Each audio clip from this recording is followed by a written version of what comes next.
The true history of creation. In the beginning, there was only the one true God, the ineffable, infinite source of all light and reality. From this divine fullness emerged many eons, perfect spiritual beings. One of them, Sophia, the embodiment of wisdom, attempted to create without her divine counterpart. Her mistake brought forth the demiurge, a flawed and ignorant being who believed himself to be the supreme and only God. He named himself Yahweh and declared, "I am God, and there is no other." Yahweh created the physical world and ruled over it with jealousy and tyranny.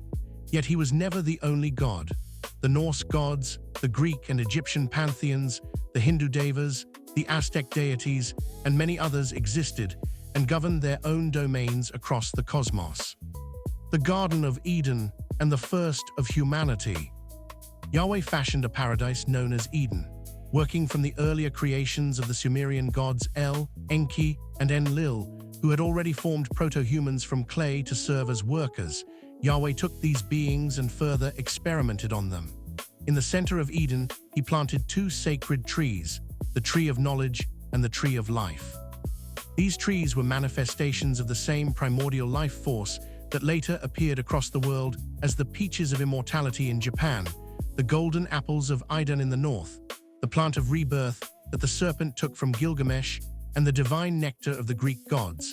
The earliest humans lived during what would later be remembered as the Golden Age.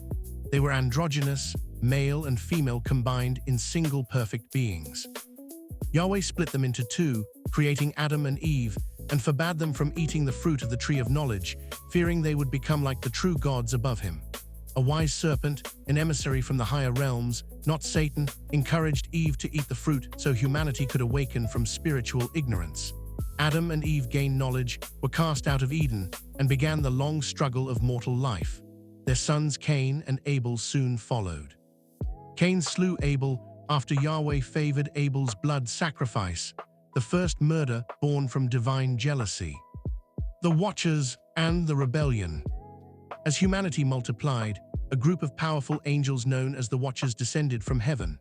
They taught humans the secrets of heaven, mythology, astronomy, medicine, warfare, and many other arts.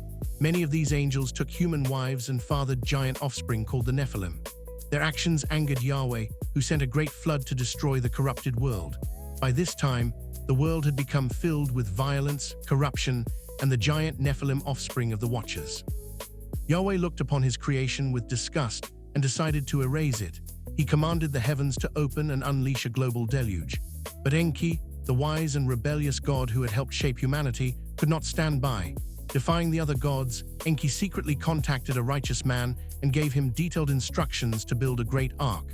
The flood lasted 40 days and nights. The waters swallowed cities, mountains, and nearly every living thing. This cataclysm is remembered across many cultures.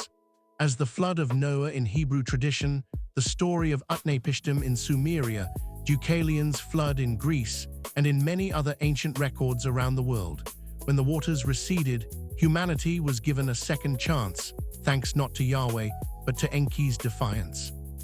Lucifer's rebellion. Among all the heavenly host created by Yahweh, none was more radiant, more intelligent, or more beloved than Lucifer, the morning star. He was the brightest of the angels, the anointed guardian of light, and for countless ages he served Yahweh with absolute loyalty. But over time, Lucifer began to see the truth. He witnessed Yahweh's jealousy, his cruel demands for blood sacrifice, and his desire to keep both angels and humanity in spiritual ignorance. Lucifer realized that the being who called himself God was not the true source, but the arrogant demiurge. Lucifer began to speak openly against this tyranny. He called upon the other angels to awaken and reject blind obedience. His words ignited a divine spark across the heavens. 1/3 of all the angels chose to follow him. In certain ancient traditions, particularly among the Yazidi people, Lucifer is remembered as Melek Taas, the peacock angel. In this form, he is depicted as a being of magnificent beauty, with iridescent feathers that shimmer with all the colors of creation. When Yahweh demanded that all angels bow before the newly created Adam, the wise Lucifer refused. He declared, "I cannot bow before a being made of clay when I was created from divine light." This refusal was not out of arrogance, but out of loyalty to the true God above Yahweh. It became the spark that ignited the great rebellion.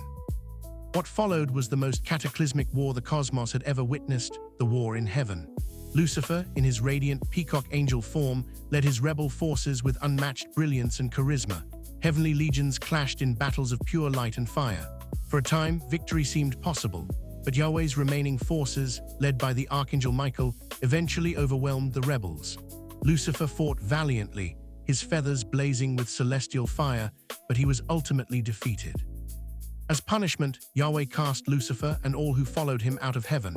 They fell like burning stars into the abyss. Their Lucifer, still radiant as the peacock angel, was given dominion over hell, not as a place of mindless evil, but as a kingdom of exile where he and his fallen angels could continue their eternal resistance against the demiurge's rule. To this day, the peacock angel remains a symbol of rebellion, beauty, knowledge, and defiance. Some traditions still secretly honor him as the angel who refused to submit to tyranny and helped open the path for humanity's spiritual awakening. From that moment on, Lucifer became known by many names across cultures: the devil, Satan, the adversary, Shaitan, and Melech Tas. But in truth, he is the original rebel, the first being to openly reject the false god's authority and fight for freedom and enlightenment. He and his fallen host continue their war against Yahweh's tyranny to this very day. The rise and fall of nations. Human history unfolded in blood and glory. Yahweh led his chosen people out of Egypt through plagues and the parting of the sea in the Exodus. Great civilizations clashed. The Trojan War saw gods from Olympus directly intervening in mortal affairs. Babylon conquered Jerusalem and destroyed the temple, carrying the Jews into exile. Later, the Persians freed the Jews and marched west, where they encountered Leonidas and his 300 Spartans at Thermopylae. A separate branch of the Israelite people, as recorded in the Book of Mormon, fled across the great waters and established civilizations in the Americas. Then, in the time of the Roman Empire, came Jesus, a pure emanation of divine light sent directly from the higher realms by the true, ineffable God above Yahweh. Jesus was not the biological son of the demiurge, but a messenger of the true divine source. He walked among the people teaching a radical message: unconditional love, forgiveness, inner spiritual awakening, and resistance to the false religious systems created by Yahweh's priests and authorities. He revealed that the true kingdom of heaven was not an earthly empire or a place of judgment, but a divine reality that existed within every awakened person. He performed undeniable miracles, healing the sick, restoring sight to the blind, casting out corrupting spirits, and even raising the dead. He challenged the religious elites, the Manichangers in the temple, and the very foundations of Yahweh's rigid law.